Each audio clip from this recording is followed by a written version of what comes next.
वैश्विक महामारी के खिलाफ लड़ते लड़ते अब हम अनलॉक 2 में प्रवेश कर रहे हैं और हम उस मौसम में भी प्रवेश कर रहे हैं जहां सर्दी, जुकाम, खांसी, बुखार ये सारे जहां सर्दी, जुकाम, खांसी, बुखार ये सारे न जाने क्या क्या होता है, ये मामले बढ़ जाते हैं। ऐसे में मेरी आप सभी देशवासियों से प्रार्थना है कि ऐसे समय अपना ध्यान रखिए। साथियों, ये बात सही है कि अगर कोरोना से होने वाली मृत्यु दर को देखें तो दुनिया के अनेक देशों की तुलना में भारत संभली हुई स्थिति में है।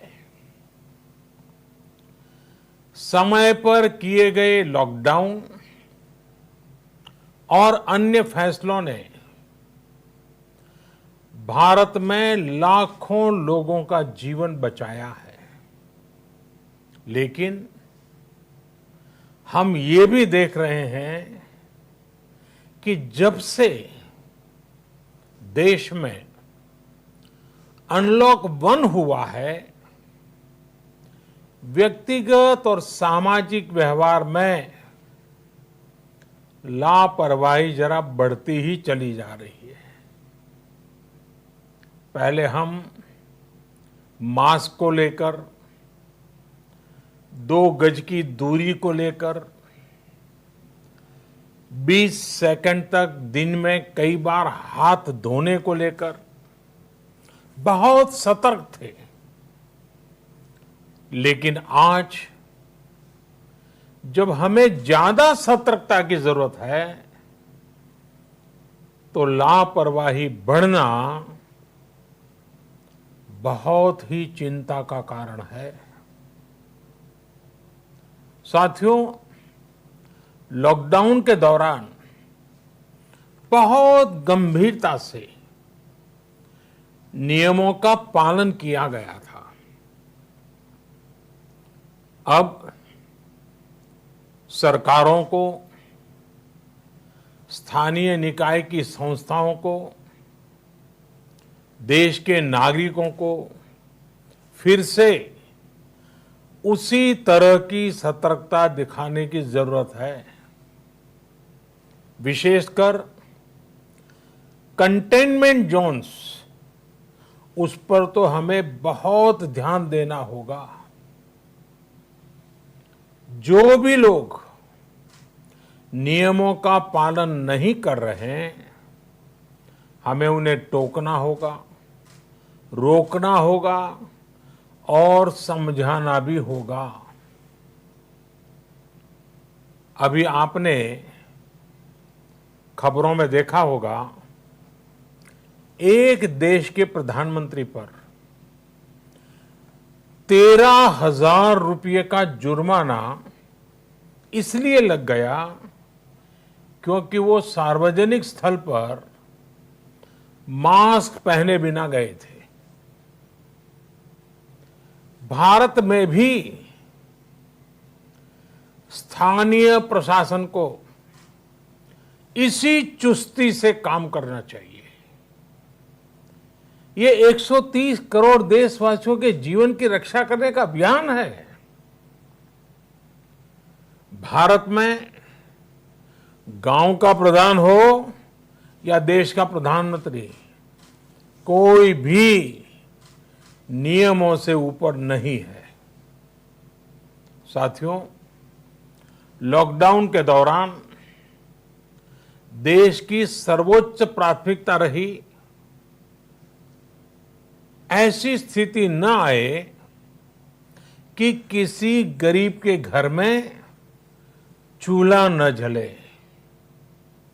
केंद्र सरकार हो, राज्य सरकारें हो, सिविल सोसाइटी के लोग हों, सभी ने पूरा प्रयास किया कि इतने बड़े देश में हमारा कोई गरीब भाई बहन भूखा न सोए। देश हो या व्यक्ति, समय पर फैसले लेने से, संवेदनशीलता से फैसले लेने से किसी भी संकट का मुकाबला करने की शक्ति अनेक गुना बढ़ जाती है।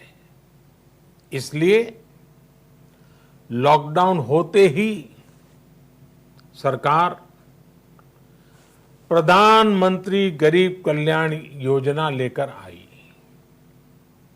इस योजना के तहत गरीबों के लिए 2.25 लाख करोड़ रुपए का पैकेज दिया गया। साथियों, बीते 3 महीनों में 20 करोड़ गरीब परिवारों के जनधन खातों में सीधे 31,000 करोड़ रुपया जमा करवाए गए हैं।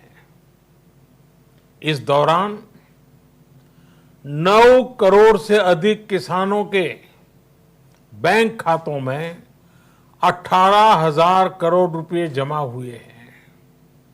इसके साथ ही गांवों में श्रमिकों को रोजगार देने के लिए प्रधानमंत्री गरीब कल्याण रोजगार अभियान तेज गति से आरंभ कर दिया गया है। इस पर सरकार 50,000 करोड़ रुपए खर्च कर रही है।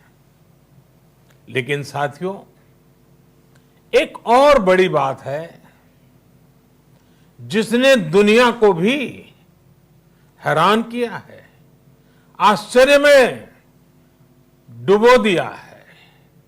वो ये कि कोरोना से लड़ते हुए भारत में 80 करोड़ से ज्यादा लोगों को 3 महीने का राशन, यानी परिवार के हर सदस्य को 5 किलो गेहूं या चावल मुफ्त दिया गया।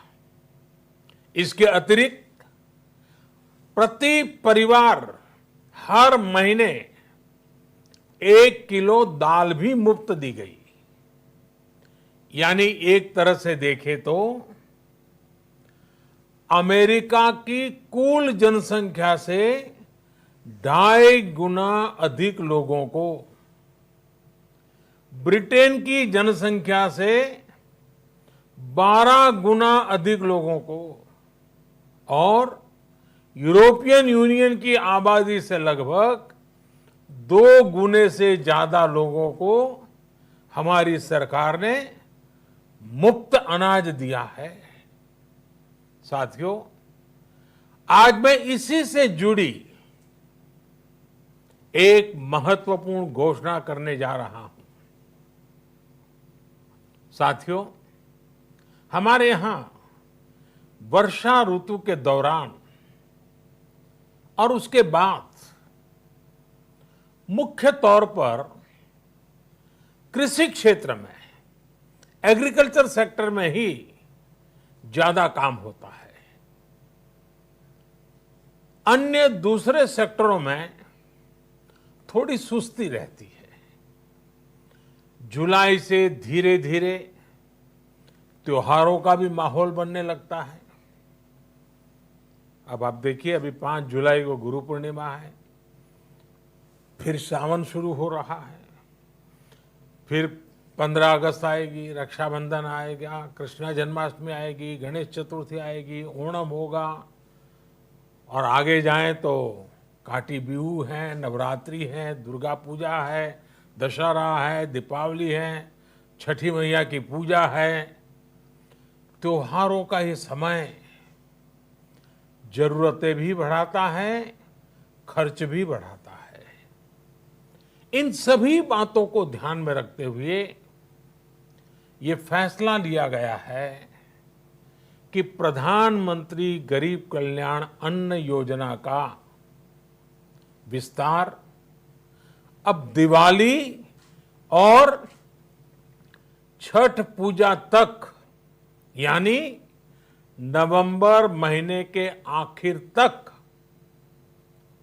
कर दिया जाएगा। यानी 80 करोड़ लोगों को मुफ्त अनाज देने वाली ये योजना अब जुलाई, अगस्त, सितंबर, अक्टूबर, नवंबर में भी लागू रहेगी। सरकार द्वारा इन 5 महीनों के लिए 80 करोड़ से ज्यादा गरीब भाई बहनों को हर महीने परिवार के हर सदस्य को 5 किलो गेहूं या 5 किलो चावल मुफ्त मुहैया कराया जाएगा।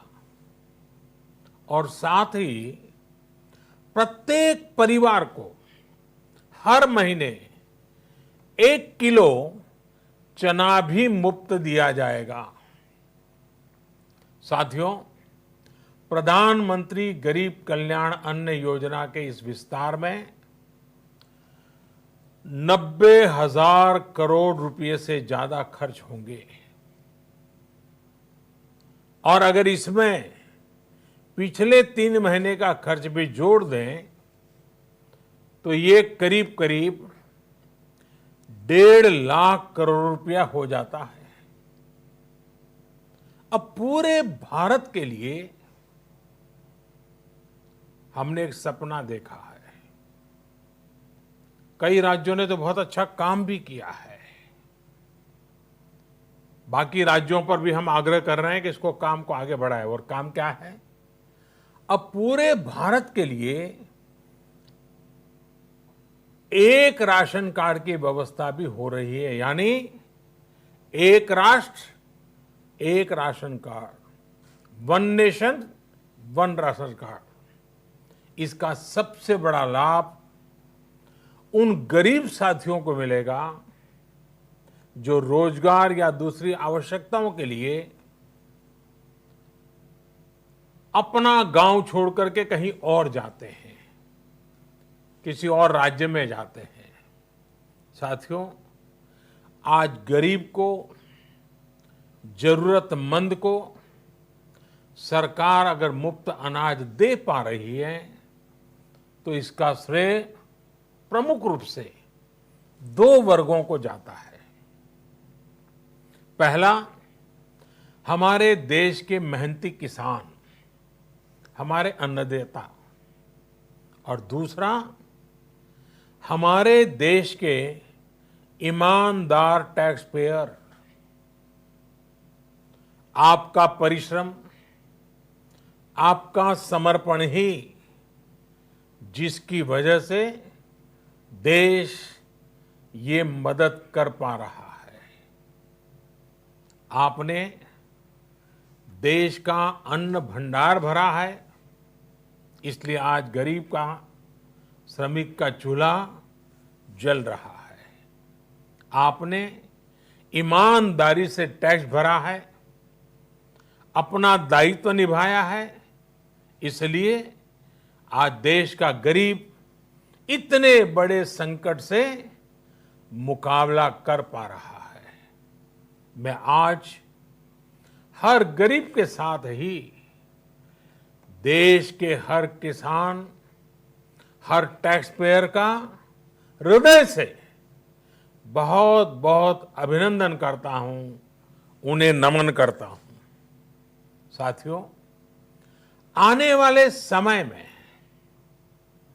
हम अपने प्रयासों को और तेज करेंगे। हम गरीब, पीड़ित, शोषित, वंचित हर किसी को सशक्त करने के लिए निरंतर काम करेंगे। हम सारी एहतियात बरतते हुए इकोनॉमिक एक्टिविटीज को और आगे बढ़ाएंगे। हम आत्मनिर्भर भारत के लिए दिन रात एक करेंगे। हम सब लोकल के लिए वोकल होंगे। इसी संकल्प के साथ हम 130 करोड़ देशवासियों को मिलजुल करके संकल्प के साथ काम भी करना है, आगे भी बढ़ना है। फिर से एक बार मैं आप सबसे प्रार्थना करता हूं, आपके लिए भी प्रार्थना करता हूं, आपसे आग्रह भी करता हूं, आप सभी स्वस्थ रहिए, 2 गज की दूरी का पालन करते रहिए, गमछा, फेस कवर, मास्क ये हमेशा उपयोग कीजिए, कोई लापरवाही मत बरतिए। इसी आग्रह, इसी कामना के साथ मैं आप सभी को बहुत बहुत शुभकामनाएं देता हूं। धन्यवाद।